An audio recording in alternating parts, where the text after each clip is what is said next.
Today we are clearing asparagus spawns from last year, and a new tripod, so this is less likely to fall in the mud.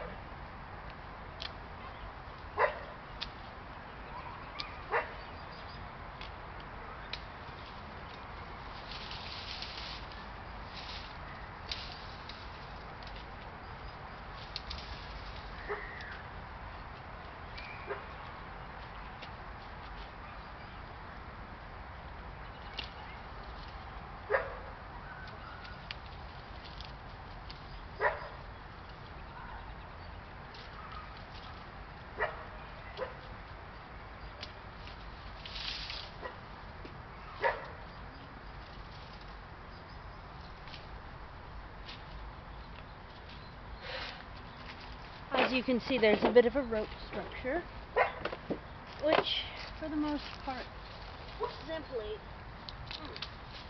allows me to still have passable walking paths. Nothing else special about this.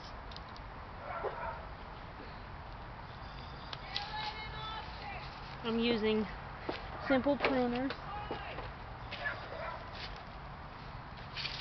and just pulling the branches out. One thing I always try to do is double check that I haven't got, oh jeez, I'm having trouble here. Double check that I haven't got any praying mantis seed pods in the branches, which is one of the primary reasons that I let these overwinter. But now that it's about time for them to come up, we don't want to have this junk in the way. They're kind of hard to untangle.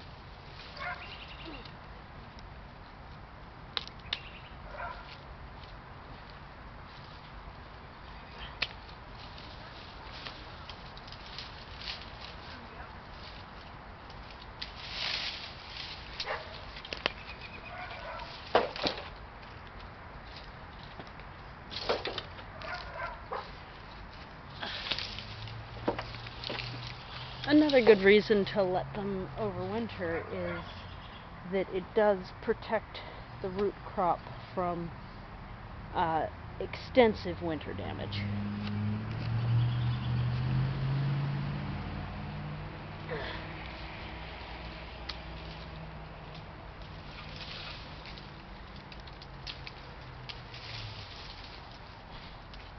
Getting there.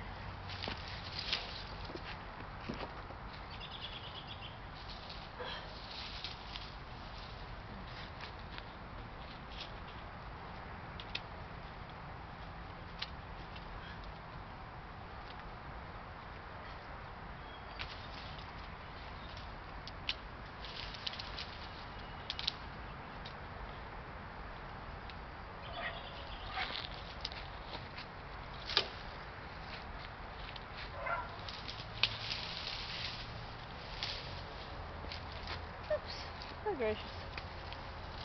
It's tangled.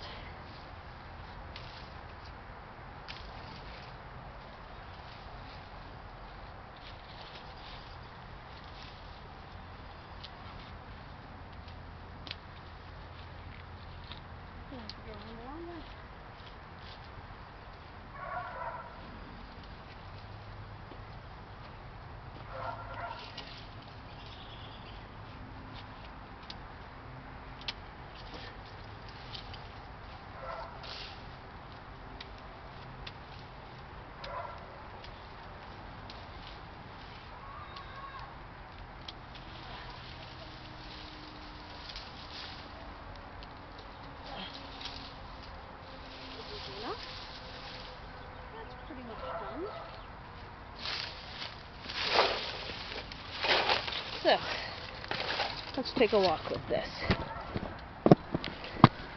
You can see there's a large pile of scrap. I will double check that for mantis egg casings and then put it in the burning pile. There's a few more down there.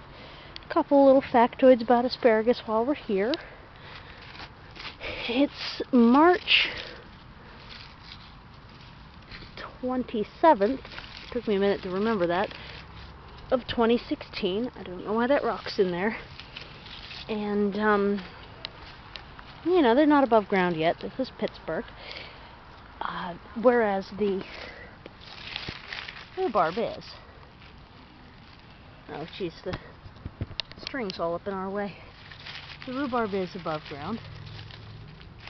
As you can see, it's got a nice bulb going there.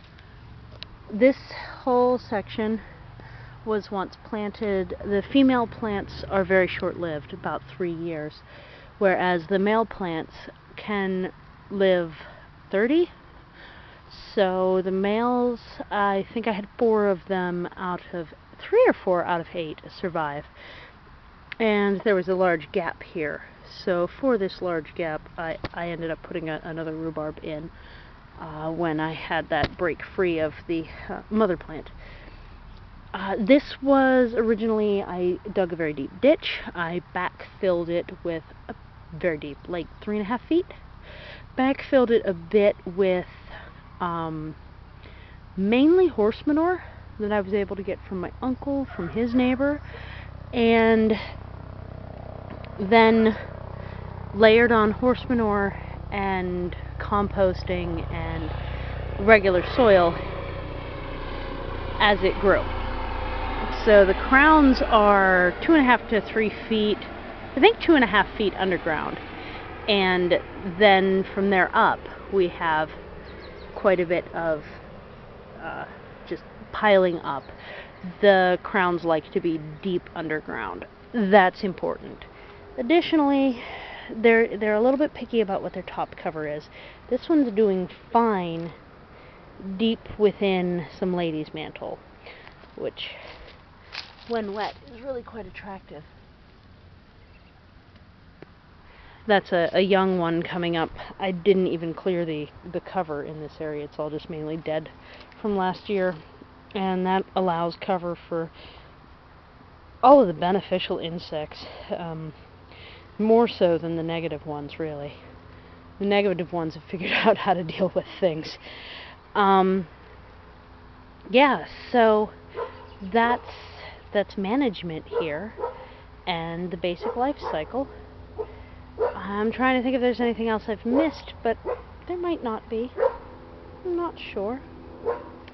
They're going to do just fine. These are in, I believe, their 7th or 8th year at this point, and I would like to pull this off.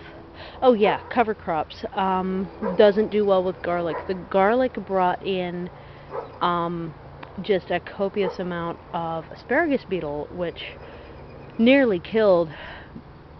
I mean, it brought the females of the stand to their end a little early, and the male ones struggled.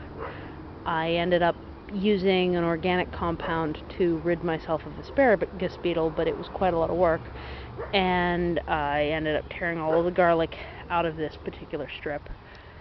Whereas it does like head cover, it turns out. Like, this is doing just fine, except that I don't see them until they're too late.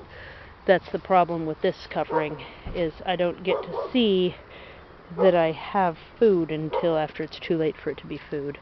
So I'm trying to also introduce this same thing as I have everywhere else, is the yellow sedum as a blanket underneath. And then I have a couple of the rhubarbs.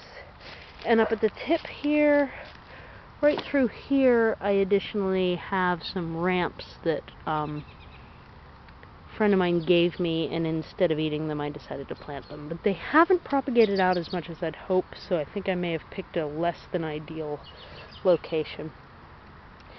So I am going to lug these branches up to the burning pile and see what else needs done tonight. Happy spring!